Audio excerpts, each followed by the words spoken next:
You've spelunked into the Matt Cave. Hello, everybody, and welcome into another episode of the Matt Cave. Thank you all so much for spelunking on by. This week, I have a grievance. You'll hear about it, but I've got numbers to back myself up here. There's a grievance to be had, and it has to do with the AP. But other than that, thank you for being here. I appreciate each and every one of you. Please, as always, rate, review, like, subscribe, comment, whatever it is, wherever you listen. Helps me out a ton and gets more spelunkers in here. And you all know I want to do this every day, so let's make it my dream a reality, huh? And on the socials, that would be at the Matt Cave Pod on X, the Matt Cave Podcast on Facebook, the Matt Cave Podcast, all one word, on YouTube, and Matt's Cave on twitch.tv/Matt's Cave. MATTSCAVE. You can catch me there every weeknight from about 6 p.m. to 8 p.m., and we can chat there and have some fun. But let's kind of dive right into it. I do have a little bit to talk about today. So, as you can tell from the title of the episode, BYU rolls on. And for about 2.5 quarters, I was very impressed with BYU. I was very impressed with what they were doing.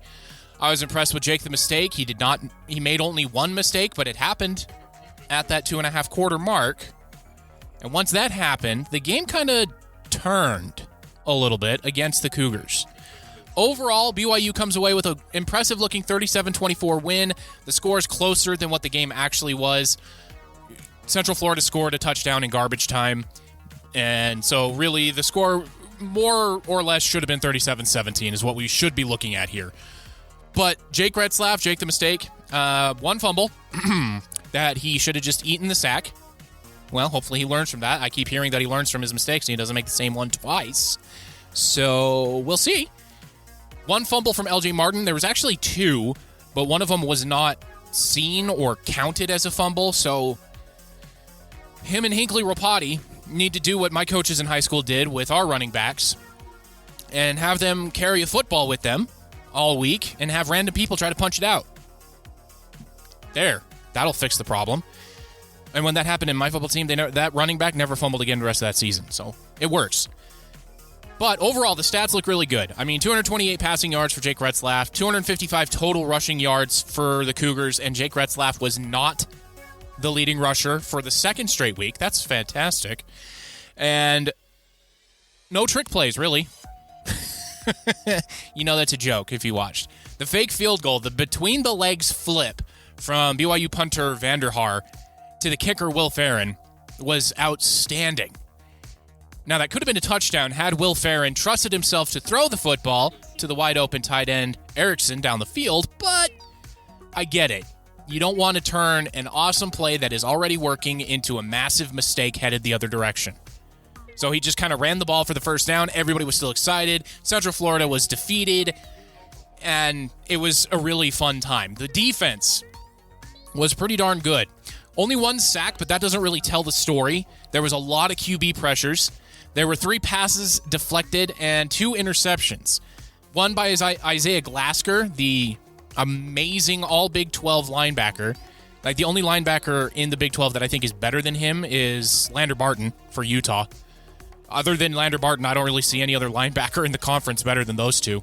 And then Falateu Satuwala was one of the highest-rated recruits BYU ever got from the state of Utah, and he is the second true freshman this season for BYU to get an interception.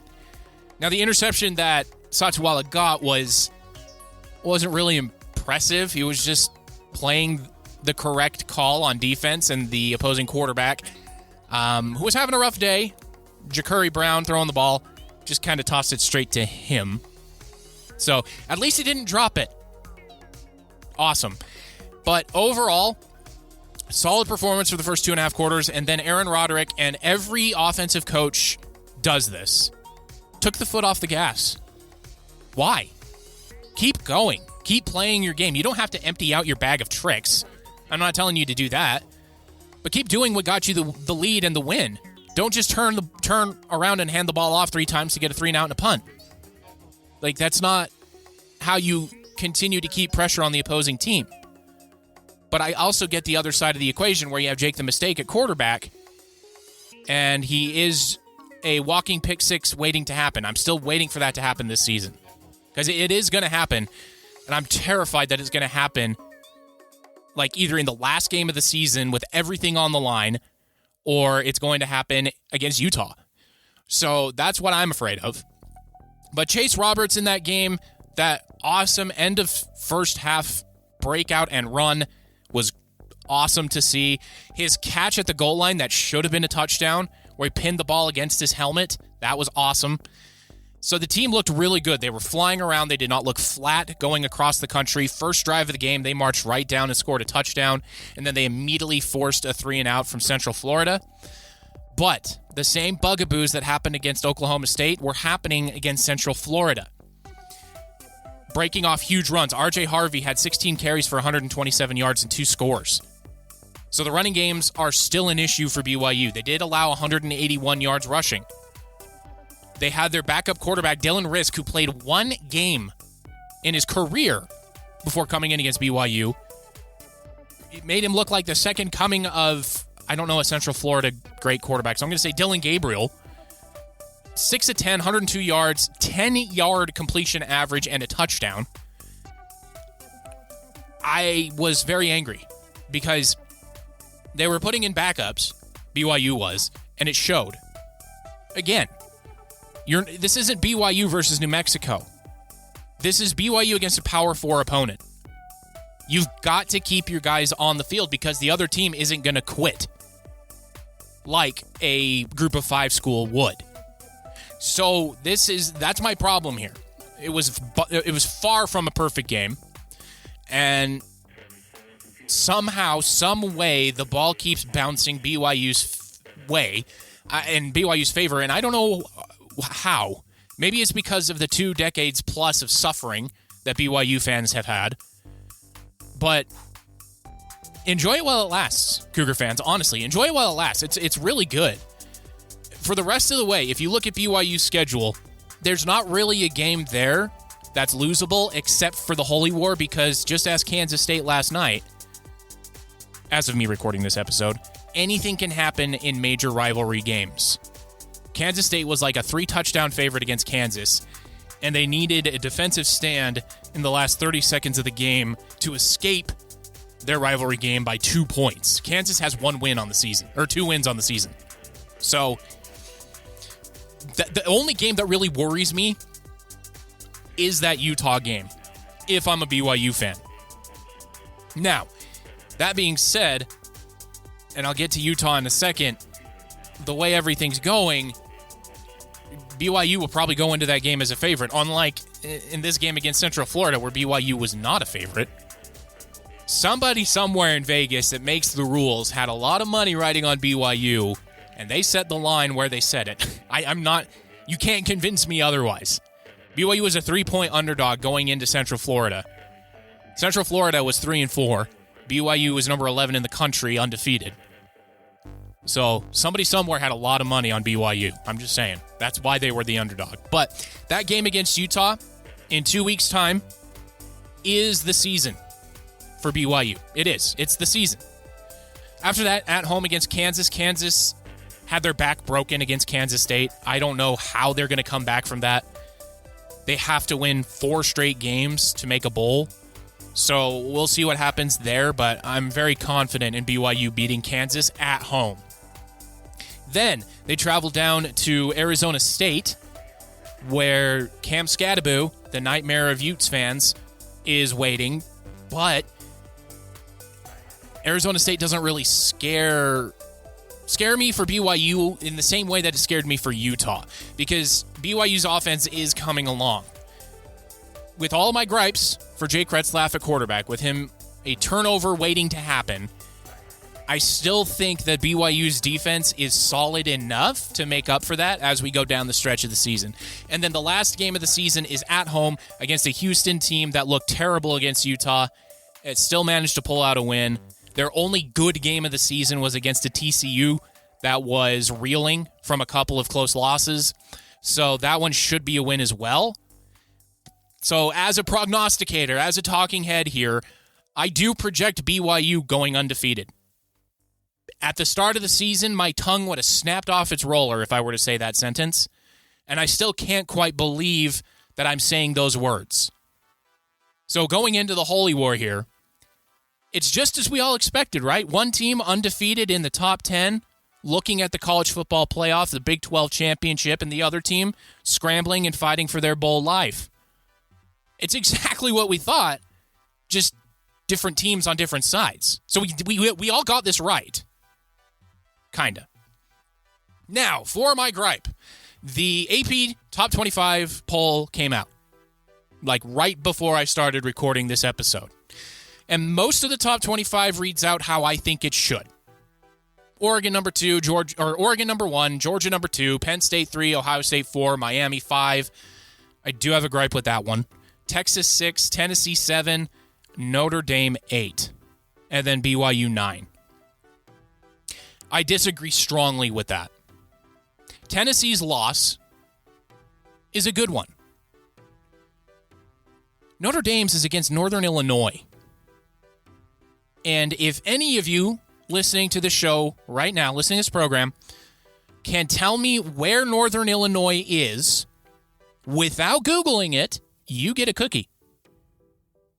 I will give you a few seconds here just to think. But Northern Illinois is located in DeKalb, Illinois, which, believe it or not, is in the north of Illinois. This team is 4-4 in the MAC. So they're a group of 5 school. Notre Dame lost to Northern Illinois at home. Yeah, that happened. So they're 7-1. BYU is 8-0. So let's look at these resumes. They kind of mirror each other a little bit. So BYU's total opponents combined record is 30 wins and 34 losses. Yes, I did the math.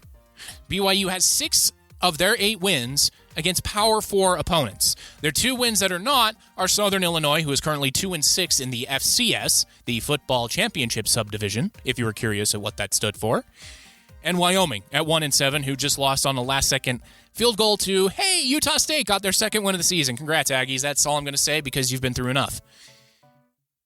So those are the 2 non-Power 4 wins that BYU has. Their Power 4 wins are against an undefeated SMU team with their 1 loss coming to BYU. SMU is currently number 20 and tied for first in the ACC.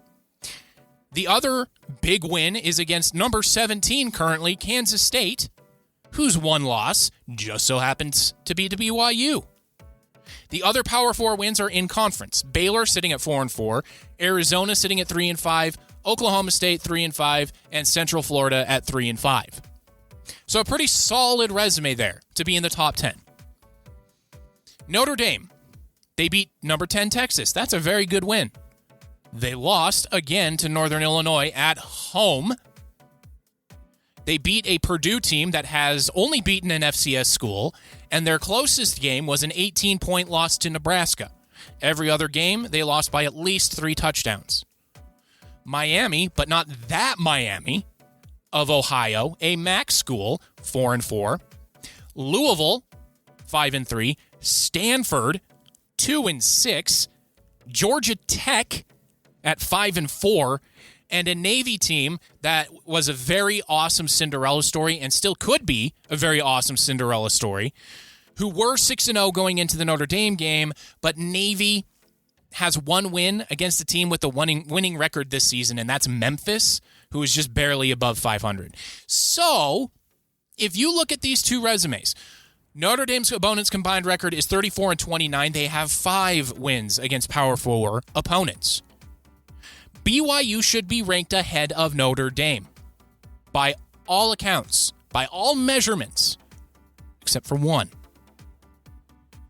voter bias. And this has plagued both Utah and BYU for as long as the AP poll has been a thing, which is to say, time immemorial. It's ridiculous. Notre Dame was ranked to start the season. I don't care. That doesn't matter at this point in the season. You look at the schedules, you look at how these teams performed against those teams, and then you see how those other teams performed as well. That is basically what it takes to rank these teams. BYU should be ranked ahead of Notre Dame. BYU should be ranked ahead of Tennessee. BYU should be sitting number 6 right now. I am not saying BYU is a top 5 team, but I think they're better than Miami. Miami has had to have 3 end-of-game miracle plays to remain undefeated. BYU's just needed 1. In fact, Miami should have probably lost to that Virginia Tech team, but everybody forgot what a catch was. And so Miami squeaks out with the win there. I hate the AP poll. I always have. But it's what we have to gauge teams until the first weekend of November is done, when the first college football playoff poll comes out, where allegedly the other polls mean nothing. The committee gets together, they sit in a room or on a Zoom call, and they talk about each team and where they rank them based off of the resume I just described to you. So if Team A is 8-0, Team B is 7-1, their opponents' records are nearly identical. Team A has 6 wins against Power 4 opponents. Team B has 5. Team A is undefeated. Team B has a loss to a group of 5 school that is at 500. Anybody with a brain would say, okay, Team A is better. Team A has a better resume. They should be ranked higher. But for whatever reason, pollsters hate people that are not in the state of California or Oregon, and so they don't rate them highly. If I could use my father's favorite term, it's asinine. It's what it is. All right. Now, that rant is over. Thank you for sitting with me on my soapbox. Let's move on to the University of Utah. Oh, boy. The wheels have come off. Captain Mekhi Bernard, after the game, said that he knows the problem, but he's not going to speak on it. He says, I'm not going to do that. I appreciate you all, but I'm not going to speak on it, when he was asked to elaborate. That's not good. That means the offensive staff has lost the locker room. I will never say Kyle Whittingham has lost the locker room, because no way. No way under the sun has Kyle Whittingham lost the locker room. No. So the offensive staff has no idea what they're doing. And to prove this, Isaac Wilson passed 22 times, and then Brandon Rose, who came in the second half, passed for 15. Why is Utah throwing the ball 37 times? You're not down by 2 scores. You don't have to do that. Utah's identity has always been smash and grab. You smash them in the mouth. You keep smashing, play action over the top, touchdown. That's Utah football for as long as I can remember. Even back to Urban Meyer. Ron McBride before that. That's been Utah football. So why all of a sudden this season, even after Cam Rising went down the first time, is Utah doing this? I don't understand. Yeah, you want to soften the box, but they don't even need to do that anymore because you're just not running the ball. Mekhi Bernard had 14 carries.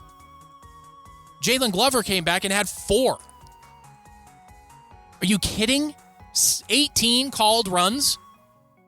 No, that's not Utah football. I don't know what these offensive coaches are doing. Whether it's Andy Ludwig or the new guy, doesn't matter. They are both brain dead. Brant Kuithe had a wonderful game. 5 catches, 113 yards. That awesome catch and run on like the 3rd snap of the game. That was great. I thought, okay, maybe Utah's got their mojo back. They know what they're doing. Screens to their talented players, running the ball. But then the rest of the game happened, and it was a horror show. Very appropriate for the final Saturday before Halloween. It was a horror show. Brandon Rose did not look better than Isaac Wilson. I'll tell you that much. In fact, 7 of 15 for 45 yards. If you take out that 60-some-odd yard catch and run by Brant Kuithe, Isaac Wilson was still 12 of 21 for over 100 yards. I don't understand the spark that Kyle Whittingham was trying to get, because that's what he said the reasoning behind benching Isaac Wilson was.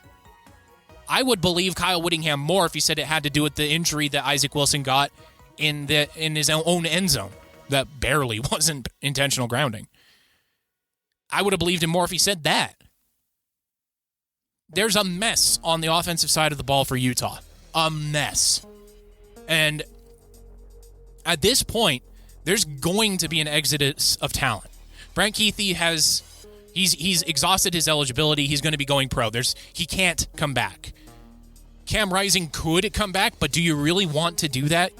And I'm asking that to Kyle Whittingham and to Cam Rising. You've put your body through enough. Go coach. You'll be a fantastic coach. Kyle, you got to move on. It's been 6 years. The relationship just isn't worth it anymore. And then the offensive line is going to lose 2 guys. The 2 guards that are outstanding are going to go pro. Mekhi Bernard will have exhausted his eligibility. He's by far your best player on offense. Dorian Singer as well has exhausted his eligibility. So what's left?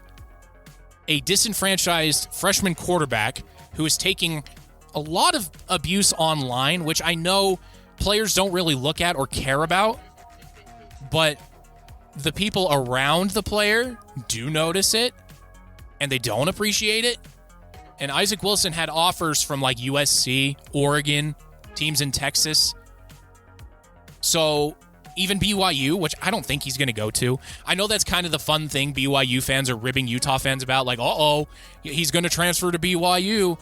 I don't really see that happening. He's got, dare I say it, he's got better options.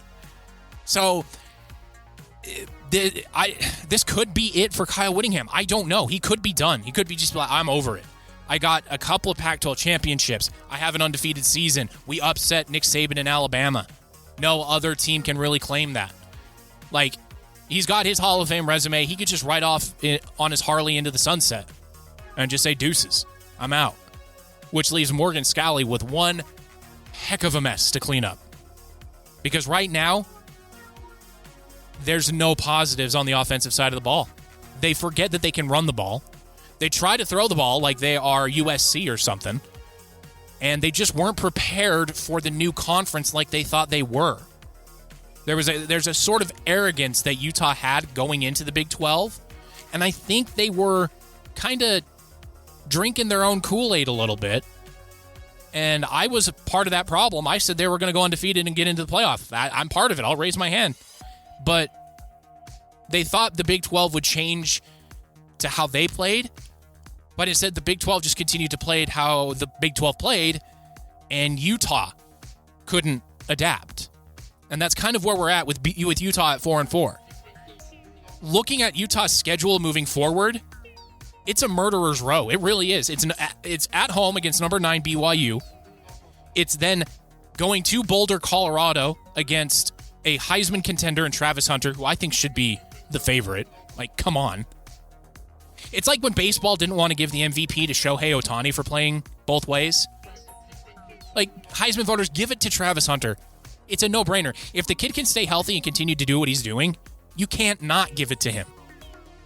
Anyway, so against Colorado, who is now ranked and looking like they could compete for the Big 12 title game, then they have to come home again against a potentially another top 10 school in Iowa State. Iowa State is currently number 11. And then they have to travel to Orlando to face Central Florida to end the season. Where is a win coming from in there? Let alone one, where's 2? I don't see this team making a bowl game, which is shocking from where they started. And a lot of people are saying, well, Cam Rising wouldn't have fixed it. One player can't fix this. Yes, one player can. Yeah. When an entire team and identity and offense is built around one person, like Utah's offense was, that one person would make a difference. Cam Rising, by this point in his career, has a doctorate in football. He knows the offense inside and out. He can make checks at the line. He can adjust protections. He can swap to a run play. He could walk up to the line with 3 different play calls ready, and based off of the defense, could make a call. A la Aaron Rodgers, Peyton Manning could in the NFL. I know that's high praise, but that's truly what he could do. So one player could fix this. Unfortunately, the guy thinks he's made of cast iron when in reality he's made of porcelain. So a lost season for Utah. It's probably only going to get worse. And Utah fans, you got to circle the wagons and support your team. A lot of you are. The vast majority of Utah fans are still supporting their team. But it's coming less and less with each ugly loss. And moving forward, I don't see another win. I don't even really see two. Yes, anything can happen in the Holy War. We've seen it before. And yes, anything can happen in Rice-Eccles. But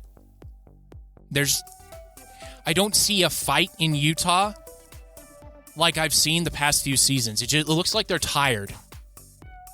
It looks like they know what they need to do. They just don't have the drive to do it. I see a lot of hanging heads when the offense comes off the field. I don't see a lot of clapping, getting each other up. The body language just doesn't look good. They have a bye week to try to get things right and then go against BYU. But where I'm sitting now, it does not look good. All right, let's move on to the Utah Hockey Club, who they're kind of stuck in neutral. Since that hot start to the season, they are now 4-4-1. And in hockey, it's not like soccer. So the 4-4 is wins and losses, and then the 1 is an overtime loss.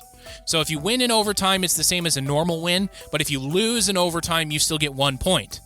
Each win is worth 2 points. Each overtime or shootout loss is 1 point. Are you still with me? 9 points for the Utah Hockey Club. They are still sitting above Colorado, Nashville. That's pretty good. Those two teams were picked to be pseudo favorites to get to the Stanley Cup. Somehow Winnipeg is 8-0. That's not going to last. Dallas is 7-2, Minnesota 5-1, and St. Louis is 5-4, 1 point ahead of the club. But the problem for the club in these last 3 losses is they've given up 4, 5, and 3 goals. And in the loss before their win against Boston, they gave up 5 to Anaheim. This blue line needs to step up their game. I understand 3 or 4 of the ones that they thought were going to be regular contributors are hurt and out for a long time. Sergachev is playing an ungodly amount of minutes. It's not looking good on the blue line. Which means my pick for guy to watch, Connor Ingram, is facing an inordinate amount of shots. And the offense just can't keep up. Because they can't keep the puck. Because the defense can't get it back for them. So guys like Dylan Gunther have gone cold. Logan Cooley got his first goal of the year. It's just, it's going to be rough until the Bear, Andre Trigny, can figure out his blue line rotation and something that fits and works, or these guys come back. But that's what it's going to take. I don't see Bill Armstrong pulling the panic lever and swinging for a big trade. I don't see him doing that. I know the Utah Hockey Club is close to being a contender, but they also want to see what they have in the pipeline. And so I think that's what Utah's going to continue to do. Just play the team, see how they gel together, see how things go, and then as we get closer to the trading deadline, figure out what they want to do. Maybe they just don't make a deal, which is fine. Keep that cap space as we go into next season. And if they drop out of playoff contention, pull the trap door and get a high pick again. That's the options here. But it's not doom and gloom. Utah is still a very fun team to watch when you can watch it. Blackouts are the stupidest thing.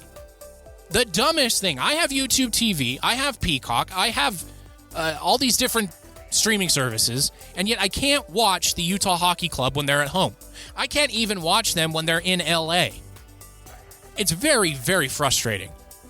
I'm not paying for Smith Entertainment Group Plus. I'm not doing it. I'm not paying for DirecTV, whatever they call their streaming service. I'm not doing that, and I'm not paying for Fubo. I'm not doing that either.